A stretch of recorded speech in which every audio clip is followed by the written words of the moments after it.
This is going to be an online class that I cover, and there will be more information and more in-depth classes on the Patreon.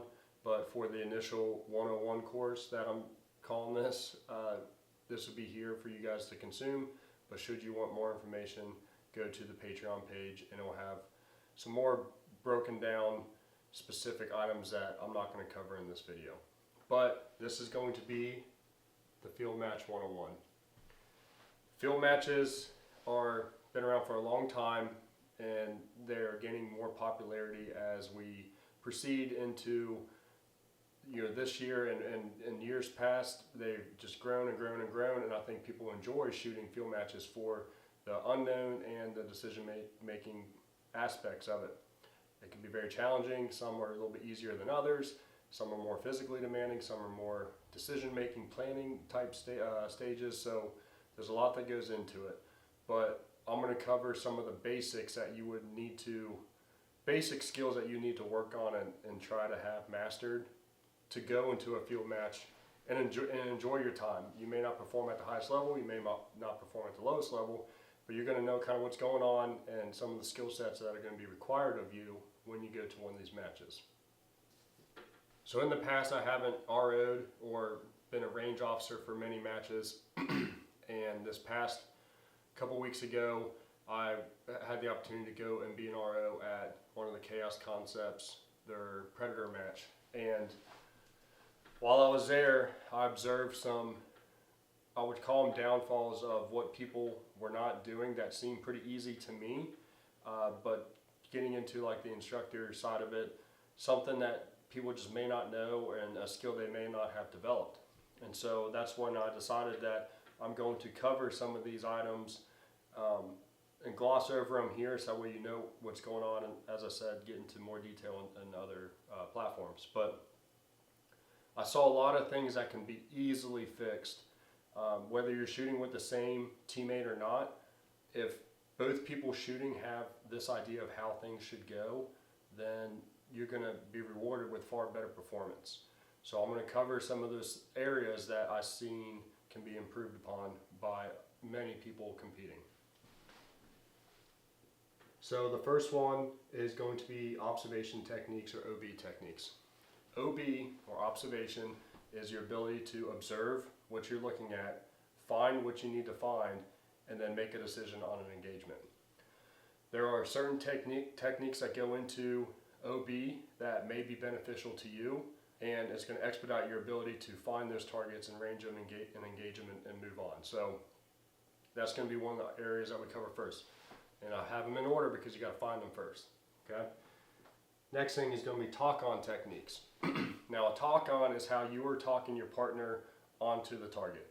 What you're seeing may be offset at a separate shooting location, or you may not be seeing the same thing. So he's obviously, if he's doing the right thing, he's not looking where you're looking. Because if you're both looking in the same area, it's probably not the best technique, or you may be just trying to find one target or something. But you got to talk them onto what you see. So how you do that has got to be efficient and it's got to be effective. So we're going to cover talk-on techniques. And then the next one we're going to cover is going to be engagement verbiage. The information, how it comes out, it's got to come out in a certain way, and there's a reason why it comes out in a certain way, because that goes through your process of your engagement. Don't be giving him information that he doesn't need yet. Okay, give him the information he needs at that time, and then once his process and he's ready for that next piece of information, it's coming out on demand, and he's consuming it, and he knows what's going on, and you guys are able to efficiently persecute these targets in these stages in a certain way to where it's a max amount of efficiency and a maximum amount of effectiveness. Okay, so I'm going to break down each one of these areas a little bit more as we go forward. The first thing I'm going to cover is your observation techniques, your OB techniques. You got to find the targets if you want to shoot at them. That's the first thing you got to do. All right, so you move up to a stage. A lot of these stages are blind or unknown, so as you move up to a stage, you got to orient yourself to the range. Okay? You're going to have your left limit, you're going to have a right limit, you're going to have something near, and you're going to have something far. Okay? You got to get oriented to the range. If you're shooting with a partner, you guys need to communicate that amongst yourselves. All right, so what that would typically look like is if I set up on the left side of the range, I will say to my partner, I'm working left side, I'm going near to far, okay? And I'm working the left side near to far. Then my partner, whether he confirms or not, or he's the first one, he knows that he has to go on the right side near to far. Or potentially he starts far to near. It kind of depends on how the range is laid out, which we'll get into another step of this, but you got to split up and you got to tell each other where you're looking, okay? The next thing is we're going to look for a prominent feature. So a prominent feature, that is step one to what your talk on could be as you start to find targets, okay? We'll get more into talk on specifics once we get there, but a prominent feature, what I hear a lot of people say is like, by the big tree, or they describe the trees, like, oh, by the birch tree or the oak tree, like, man, like, unless it's super prominent, like, unless you're on a flat range and there's one big ass oak tree right in the middle, then yes, the oak tree, good to go. But if you're shooting through an area that's got a bunch of trees and scrub oaks and whatever, that's probably not a very good prominent feature. So you got to kind of work in there to find whatever prominent feature. And it doesn't matter who comes up with it. The first person to identify something, as long as you guys are on the same feature, then it's okay. It could be a large outcropping of scree or rock. It can be a very prominent rock that's shaped a certain way. It could be a lot of times roads.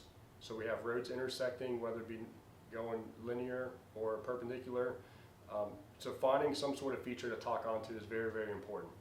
So that is what we're going to do, is find a prominent feature. And then the next thing we're going to get into is like where to look, okay? The best way to do it is like that fast and easy is your first scan. So if we break up and I'm going left side near to far, as I show up to that spot, I forgot to cover this, is do not go straight to glass. Right here, use your eyeballs. Your eyeballs are the most important thing that you have. So say this is my shooting location. As I'm getting down, identify where I'm going to shoot from. I don't need to look at it anymore. I know where I'm shooting from. My eyes are up and I'm getting oriented. So I'm doing a visual OB, whether daytime or nighttime, of these areas. I'm looking in these open areas, flats and anything like that, looking for targets that pop out at me. If I know, say the entire stage is nothing but IPSC shaped targets. As I come down, I'm looking and I'm just trying to pick up as many IPSCs as I can by eye. Your by eye scanning is vitally important. Do not go straight to glass and do not skip this. You want to do a by eye scan and you're going to pick up as many targets as you can, okay? And then say you pick up X amount of targets, we'll get into talk-ons later, or say you don't pick up any. Now I'm looking in those easy areas first. That open terrain, whether it be a open cut area, a mowed area, or a gap in a tree or something, I'm doing that open, easy, as quickly as possible. Find as many targets as I can in that, and then I go into some more dedicated observation devices like binos. I like binos a lot because you got a good field of view. Typically a 10 power is pretty popular. I've been using 12s and they've been good, 8 power, but something to amplify my image. And then I'm going to start getting into the harder to find places and places to see. That's when I start going into, I have this open area. I didn't see anything out in the open, but now I'm going to kind of border that edge line. I'm going to burn down the edge of that brush in that little open area and make sure there's not one tucked up in there. And then there's like another open area. I'm going to border that out, and have some sort of technique to your scanning, okay? A lot of people say start near to far, far to near, and do like a grid pattern. Yes, that is a very deliberate way to do it, but man, time is of the essence. We're trying to start persecuting targets as quickly as possible. So I'm going to forego that technique until I start getting into the positions where I need to find the last couple targets. But while I'm doing my border, and I'm doing that border system, I'm still kind of remembering where I looked. Okay, so if I bordered this, say I have a near spot and then a far spot, I will border that near spot and then I'll border that far spot. And then I'll go back through there and I'll kind of go back and forth and grid it out should I need to find those last couple targets. So that is your observation techniques, okay? Don't forget that you got eyeballs. Use your eyeballs first and then start getting into some glass and get on target, okay? You guys are oriented yourselves to the range. You know some left and right limits. Near to far, you got some prominent feature to talk onto when that happens, and then you start looking for targets, and you disseminate that information back and forth to your partner as needed. And I skipped over one part here I forgot to mention, is the known, likely, suspected. So the known is going to be any information that's given to you as like a known target location. Whether it says to look in a certain area, that's going to be my known. Likely is going to be that spot where I think a target may be, okay? If that's on a range with a lot of structure, I'm looking in the windows and doorways and off the edges of the buildings. If it's a spot that's got cars, I'm looking around those cars. I'm picking apart all those prominent features first and getting into my likely. Along roads and any other terrain feature break, I'm looking in that area first, and then I'm getting into my suspected. If I looked at all my knowns, all my likelies, and my suspecteds, like if I was going to put a target, I'd put a target right there, and that's where I'll look. That's where I'll start looking. Something that's got good vegetation, falls back like a sweet target look. Like that's where I would put one. That's where I'm going to start looking, and that's going to help you as you go through and start picking apart this terrain. All right, so you applied those observation techniques and boom, found the target, okay? The engagement criteria may be different for whatever match you're on. If you're going shooter, then you just shoot the target and you do your thing, make sure the RO is watching so you get credit.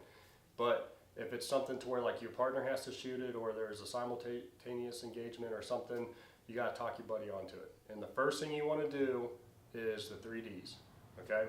What I see happen a lot of times is the efficiency on how this information comes out needs to be clean.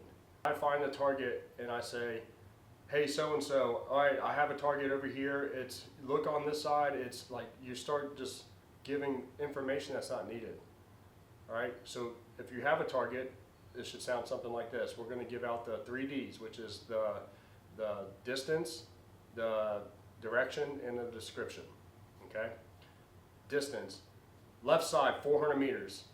Okay, so I gave you kind of the direction at the same time, but I'm giving you that exactly where to go. So when you say 400 meters, I know to be looking 400 meters. If you just say on the left side I got a target, I don't know how far it may or may not be.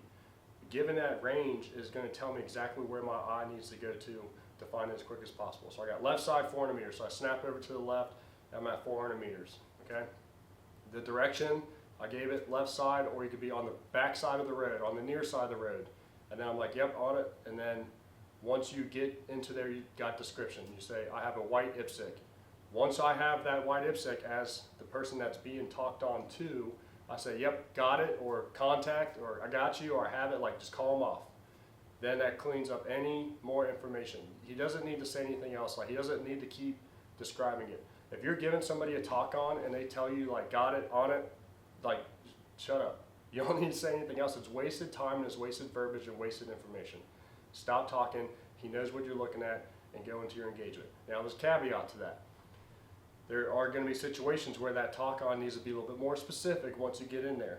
So I could look at that left side and have an IPSC out there, yep, white IPSC, and there may be a couple IPSCs in that area, maybe 2 or 3 bunched up pretty close, and I could say something like, are you talking about the IPSC that's right in front of the dead pine tree, or some sort of like smaller prominent feature? Because remember, in observation we went big, but now that we're finding our targets and it's a little bit tighter, we can give a little bit tighter descriptions and information to get them in there, because I'm looking in that area.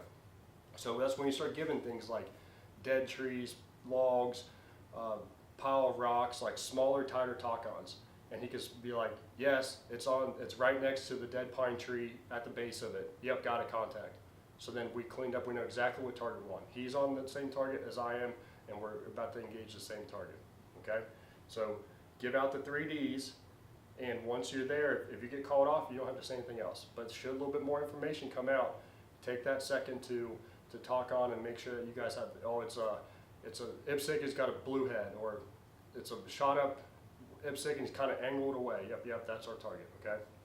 Give a little bit more information as needed, all right? And when you're doing that from that known point if it needs to be established. So during your observation, you had your known point. Something pretty simple like left side 400 meters, IPSC, that's pretty simple. But when you start deviating from prominent boundaries like that, you need to start talking on from a known point. So say your known point in the middle was a blue car, or It was a road intersection. Let's go road intersection. So I look out there and said, now this is going to be my talk on from the road intersection. I go to the road intersection. Yep, got it. Go to the 12 o'clock, past it 150 meters is a white IPSC, and as soon as I start getting information, he should start going to the 12 o'clock of that road out, 150 meters from there. You got a white IPSC in the open. Yep, got it. So now that's talking on from a known point. And that's going to help clean up the areas that are not the easy talk-ons. The easy talk-ons, anything that's boundary or right next to a larger area, but when it starts getting kind of tight, having that known point can be helpful. Now when you're doing this, another great technique is talk-ons from last engagement. So say we go to that intersection, 12 o'clock, 150 meters, yep, got it, make our engagement. Then if I have another target in vicinity of, I can start giving him information saying, all right, from last engagement, go left 300 meters. All right, so from last engagement, because that's where he's already at, and his eyes and everything's there, he can go to the left 300 meters, and now we're just talking on to the next target that's in that other area. So talk on from last engagement is very, very beneficial. And then while you're doing this, you're continually plotting the field of fire, and you're building out all of these known points. So I have a known point just by eye, then I have last engagement, and then I have a couple engagements start getting piled up in there. So then you could go say things like, go back to the very first IPSC we shot. So I went back to the first IPSC, it's like, go 6 o'clock and to the right about 300 meters, he's on that, by that low ground next to that, pile of brush. So then I'm talking on, that may have been the first target we engaged, but it's already a known in my field of fire, and we can talk on from there. You're just plotting it out and making your talk-ons as efficient as possible. Now we're going to get into the engagement verbiage. Again, everything that we're talking about throughout this is going to be tailored on the maximum amount of efficiency, as little information as possible going back and forth to get the desired results, okay? So we did our observation, we found a target, we talked our buddy onto that target, and now it's time to make our engagement. You got to get a distance, okay? There are other stages in certain situations to where you're not able to range with a rangefinder or binos, to where you have to do a judge distance or JD by eye to make an assumption on that, which we'll get into the other series that will be on my Patreon if you want to get more information and techniques to do that. But we got to get a distance. So you got to confirm that distance. So there's going to be targets that are just easy to range, whether they be up against a berm or a prominent feature, a hill, a tree, or anything like that. I can snap a range and I can get a pretty quick one. But if the fun targets, in my opinion, are the ones that we call them, spicy looks or like a tougher look. Man, that thing looks like the target is on this hillside, but it's actually 100 meters or 75 meters past where you range it. You think you got it, and then it's got a bad range, so your data's off, or you range something past it, and you can't get a good range. Like those are the more dynamic and fun that you'll experience at a lot of these sniper team matches. But so we got to get a range. How that works typically, as I said, these weapons mounted laser rangefinders are fantastic and they're pretty quick. They're not required, but they do help. Is confirming of that range. So if I range a target, I'm going to range it and I'm going to relay that information to my partner. All right. So at this point, we went through. Left side, 400 meters, I got a white IPSC. Yep, contact, got the IPSC. I'm going to say range and target, okay? I'm ranging the target. I got 403, 409, 406. He's ranging the target. He's got 401, 403, 406, and I'm going to go, I got 405, and he's like, I got 403. Good range. If you're within 5 to 10 meters, you're going to be okay. Don't get too twisted up about it. So we confirm the range. As soon as that range comes out, that is when if you're shooting, you are getting ready for the shot. If you're the spotter, your first job is then going to be starting to get wind calls and other environmentals from that. And if you're the shooter, you're getting ready to do the shoot. If you're going shooter, both guys on the gun at the same time, if you both need to make an engagement, you're both getting ready for the shot at the same time. But that's, again, into more detailed stuff we're not getting into. So we got our range.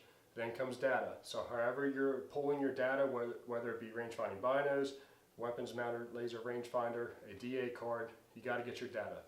Once you get your data, you are relaying that information to your partner and you're confirming that data. So how that would look is, got 403, it's telling me 2 mils, okay?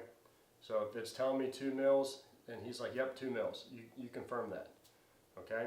So now I got my confirmation of what my hold is and it's gonna be. So then you gotta make a wind call. When you're making that wind call, say this is the first shot out of the pipe, you have no idea what's going on, you gotta kind of make a little bit more deliberate wind call, go through your process and do that. Is it left or right? Is it right to left? That information needs to come out as well.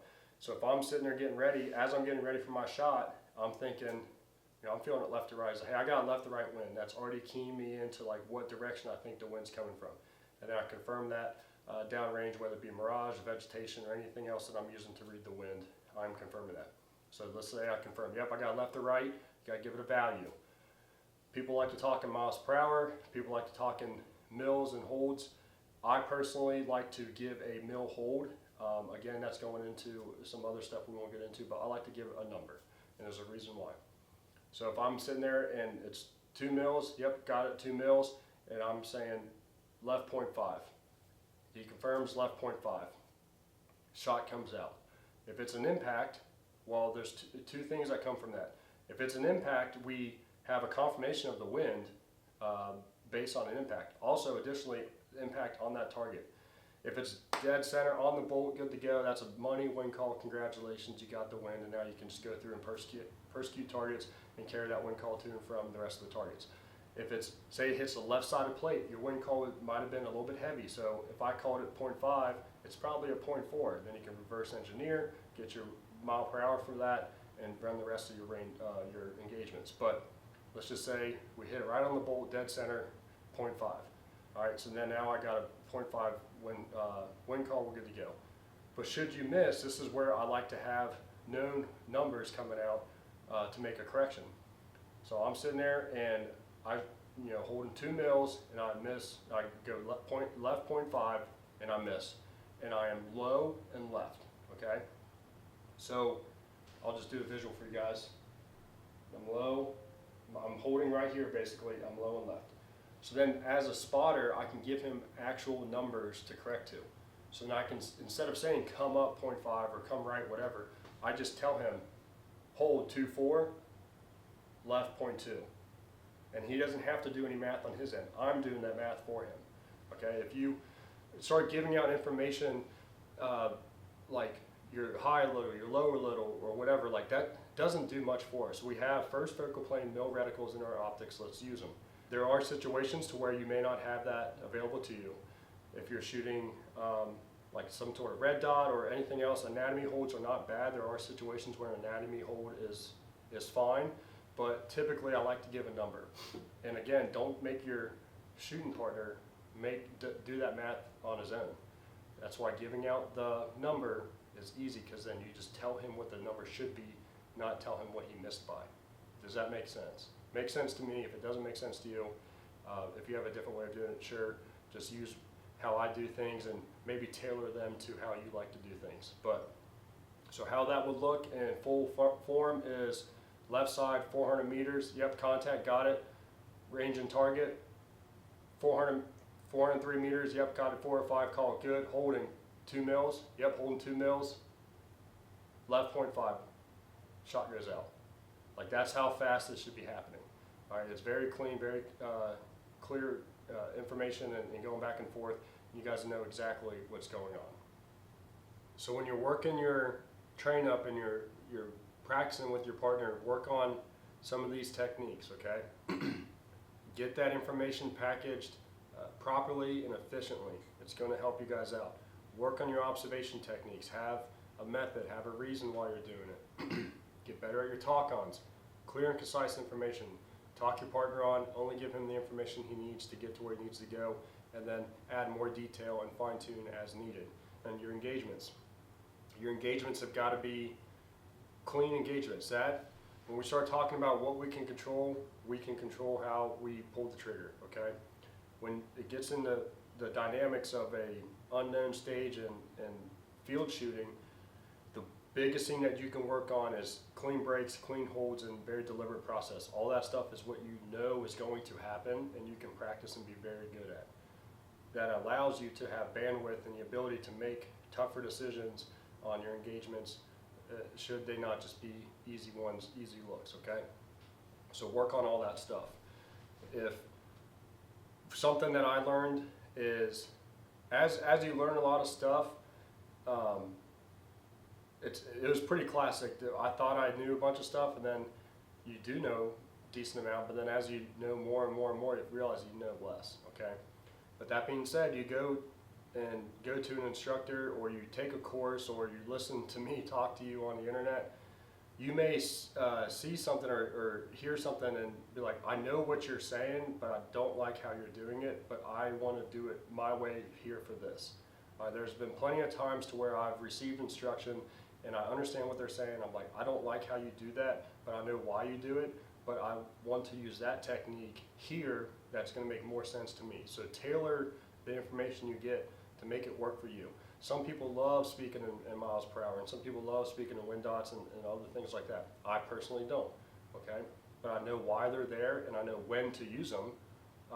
There's times when I am not shooting on the same target, and I can just relay that information to my partner and say, hey, I'm getting about a left to right 4 mile an hour. Why do I know that? Because I just hit with my known data at 4 mile an hour, and I can relay that to him. So whatever he's doing, however his process is, he knows to start there. So things like that can be beneficial to pull apart from instruction and apply them to areas that work for you. Now this is just going to be the 101. This is the overview and not very much detail. There's a lot of stuff unsaid and details that we can get into. Those are going to be available on the Patreon, and I spend way more time on very specific areas that are going to make you better. And I just don't have the time to get into all that here on the YouTube space. But thanks for watching, and I hope that some of these techniques are going to help you at your next match.